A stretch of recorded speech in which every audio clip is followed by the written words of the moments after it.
Tu-160, Tu-22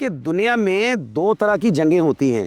ایک ہوتی ہیں ٹیکنیکس کی بنیاد پہ, ایک ہوتی ہیں ٹیکٹیکس کی بنیاد پہ. ٹیکنیکس ان جنگوں میں کہتے ہیں جس میں بحریہ, فضائیہ اور زمینی فورسز انٹیلیجنس کے ساتھ مل کے ایک کارروائی کرتی ہیں الفا براوو چارلی کی صورت میں, کہ کچھ دستے رائٹ کو کھڑے کیے جاتے ہیں, کچھ دستے لیفٹ کی طرف کھڑے کیے جاتے ہیں, کچھ دستے سینٹر میں کھڑے کیے جاتے ہیں, اور پھر دشمن کو کسی نہ کسی اسٹریٹجی کے ذریعے گھیر لیا جاتا ہے یا اس کے اندر گھس کے اس کے اوپر حملے کیے جاتے ہیں. ایئر فورس بھی اس میں شامل ہوتی ہے, بحریہ بھی اس میں شامل ہوتی ہے, زمین کی فورسز بھی اس میں شامل ہوتی ہیں, اور انٹیلیجنس کا جو نیٹ ورک میں نے آپ کو بتایا وہ تو شامل حال ہوتا ہی ہے. لیکن دوسری جانب دوسرا جو طریقہ ہے جنگ لڑنے کا وہ ٹیکٹیکس ہے, یعنی ٹیکٹیکل وارفیئر. اس میں مارو اور بھاگو کی تکنیک ہے, ہٹ اینڈ رن جس کو کہتے ہیں, چھپ کے نقصان پہنچانے کی تکنیک ہے. دنیا میں جو ویتنام کی جنگ ہوئی, جو افغانستان کی جنگ ہوئی, جو عراق کے اندر جو امریکہ نے ابھی وار تھیٹر سجایا, اس کے اندر جو جنگ ہوئی, تو اس کے اندر جو سب سے بڑا ڈائنامک اس وقت جنگی دنیا کے اندر ابھر کے سامنے آیا ہے وہ ٹیکٹیکل وارفیئر ہے. ٹیکٹیکل وارفیئر میں رضاکار کس کے پاس کتنے زیادہ ہیں وہ بڑی جنگی طاقت کی حیثیت رکھتا ہے اس وقت دنیا کے اندر.